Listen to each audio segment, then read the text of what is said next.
Dada, çöçek anlayma. Mon çöçek etip. Boludu balam, boludu. Ben sana hazırlam, Dilalet çöçeklerini koyup beray ya. Assalamu alaykum umaqlarim. Kechlikinglar xayrlik bo'lsin. Bugun men sizlarga O'rgilvoy bilan Cho'rgilvoy degan cho'chakning davomini aytib beray. O'rgilvoy bilan Cho'rgilvoy kechalab zaratgohlikka beribdi-da, Sodigarning qabrisining yanidagi sham go'rning ichidan Sodigar yotgan qabriga qarab bir lahma qo'lab, Cho'rgilvoy Sodigarning go'rida o'ltiribdi. Gapni endi bu yoqdan anglaymiz. O'rgilvoy nihoyatda qo'l kishi bo'lib, hiylagarlikda xeyli ishlarni qamlashtirib ketalaydi ekan. U mollam sifat yasinib, qo'liga uzun bir g'assini tutib, Sodigarning mahallasiga yaqin kelganda, o'lib ketgan Sodigarning ismini atab, "Voy mehribon qarindishim, didor ko'risholmabdiq jigirim, beajal o'lib ketgan qarindishim" Ho'ngirab aytib yig'lab Sodigarning uyiga kiribdi. Bugunda Sodigarning nazarini berayotgan kun bo'lg'ashqa, So'rin ahli va Sodigarning bola chaqalarimi tang yig'ilishib, yangidan hazi ichilibdi. O'rgilvoy bir tarafdan yig'lab, yana bir tarafdan "Mening omonatimni bermay ketgan qarindishim, mendek bir kambag'alga uvol qilgan qarindishim" deb o'ylanib aylanib yig'lashga boshlabdi. Jamoat O'rgilvoyning bu gaplariga hayron bo'lishibdi, lekin bir tish yerib bir narsa deyolmabdi. O'rgilvoy uyga kirgandan keyin uzun oyatdan birini boshlab, yig'i aralash tilovat qilgandan keyin duoni "Mehribon qarindishim, mendek bir miskin odamning holiga ish og'ritmay pulni elib kelsang, men qandoq qilarman? Mengu tirikjon bo'lgandan keyin bir amal qilarman. Sen qiyomatda qandoq qilarsan? Qancha qiylanarsan?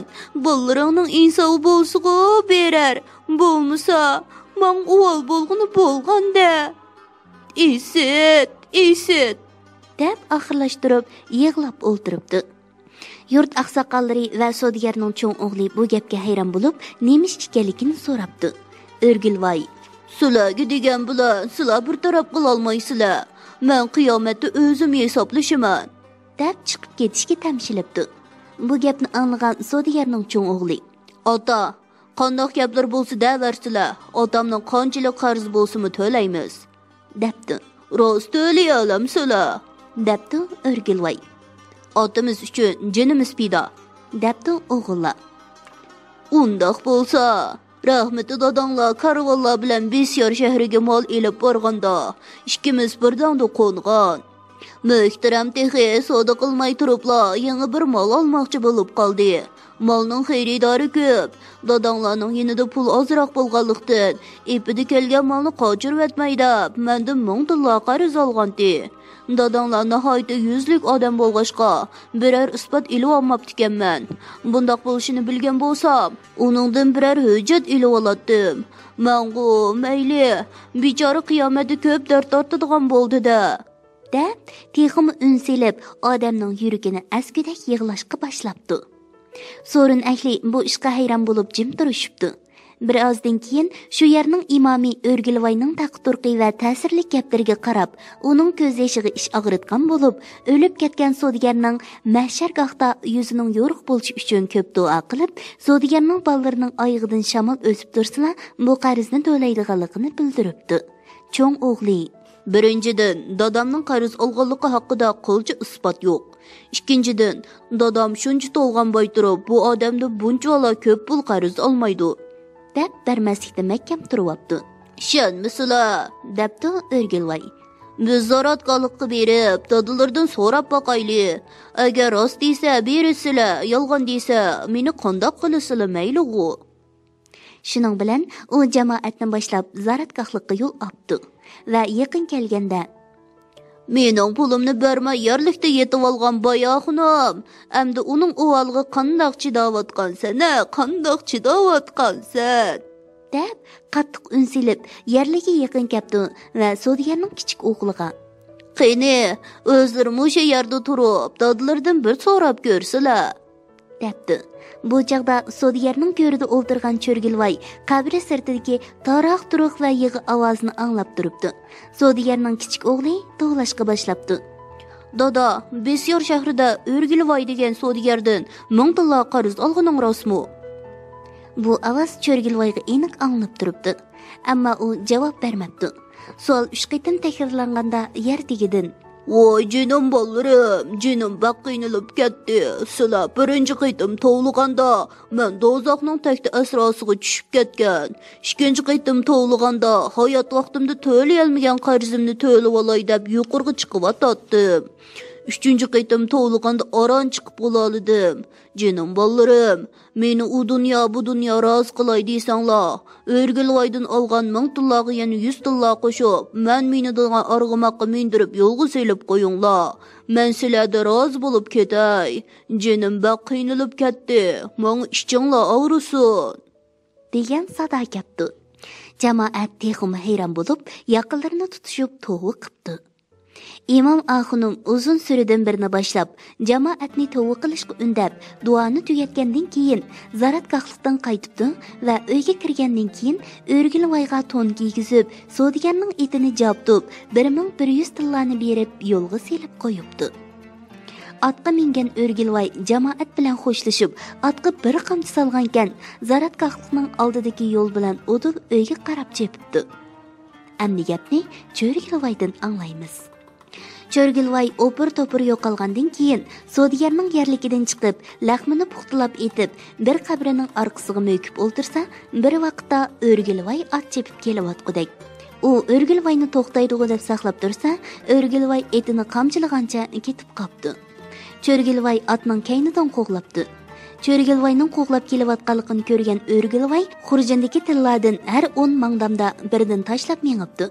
Cho'rgilvoy O'rgilvoy tillarni ko'p olgan ekan, xurjinga patmay tushib qelyotdi deb o'ylab, yo'ldagi tillarni terish bilan avara bo'ldi.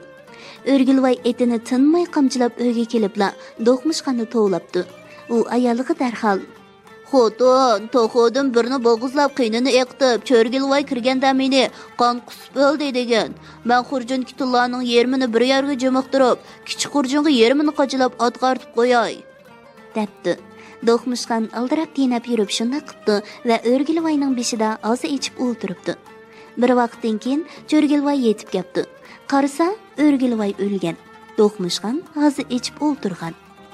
Bu halni ko'rgan Cho'rgilvoy buning bir hiyla ekanligini bilibdi-da, Do'qmishqanqa. Rahmeti nihoyatda shafqatli odam edi. Beajal dunyodan o'tibdi. Bu uning qismati. Bu Xudoning uningga bergan iltifot o'xshaydi. Darhol yerligida qo'yayli, debdi Do'qmishqan. Bo'ldi, men o'zim yerligida qo'yib olay. Sizlar otni ilib, xurjindagi tillarning yermini menga qoldirib ketib qolsizlar. Savdogarning jamoati qilib qolsa, chadoq bo'ladi, deb turibdi. Cho'rgilvoy unimay. Dabni qilishdan ilgari quruq yantoqning ustida bir necha qitim do'miltib etib, ondan u yantoqni o't qalab suv isitib, yuyib tarab yerligimni qo'yg'in degan. Sizlar kepan tayyorlasizlar, men yantoq tayyorlay, debdi-da, bir do'vi yantoqni bir kichik uyga akirib, O'rgilvoyni yalangashlab, yantoq ustida do'miltishga boshlabdi. Lekin O'rgilvoy nihoyatda makkor odam bo'lg'achqa, birdan bardoshlik bersam, u meni yerligimni qo'ydi-da ketdi. Ondan ayolim meni echib akildi. U chaqda oltin legan va nurg'unlagan tilla menga qoldigan gap deb o'ylab, levini mahkam tishlab yetibdi. Bu charining unum bermayotganligini ko'rgan Cho'rgilvoy quruq yantoqqa o't qalab, suvni rosa qaynatibdi-da. Mening ishim emas, Allohning amri. Tirilsang tiril, bo'lmasa qaynoq suvda pishloq qilaman, deb bir qapoq qaynoq suvni bir qo'ygangan, chidashlik berolmagan O'rgilvoy voyjon deb o'rnidan charchirab turibdi. "Va, jon tatliqmi, pulmi?" deb so'rabdi Cho'rgilvoy qaynoq suv ilingan qapoqni tanlab turib. "Jinimni olsang ol, pulni bermayman", debdi O'rgilvoy taxtiravonda yetib turib. Ochiqig'i chidamagan Cho'rgilvoy yana bir qapoq suv qo'ymoqchi bo'lgankan, O'rgilvoy Bo'ldi, jon tatliq. Nimani olsang ol, lekin menga ozroq qo'y-ya, deb yaluribdi. Menga oltin leganni, otni, yana tillarning yerimini berasan, debdi Cho'rgilvoy. O'rgilvoy Do'qmishqanni chaqirib, oltin leganni, xurjindagi tillarning yerimini berishni aytibdi. Cho'rgilvoy legan va tillarning hammasini oldi-da, hech narsaga qaramay otga mingancha uyga chiqibdi. O'rgilvoy bilan Do'qmishqan tillarni tang bo'lishayli bizga uvol bo'ldi degankan Cho'rgilvoy. Uyda qolg'ini sizlarning bo'lsin. Debdi-da, otga qamchi silib ushqanday ketib qopti.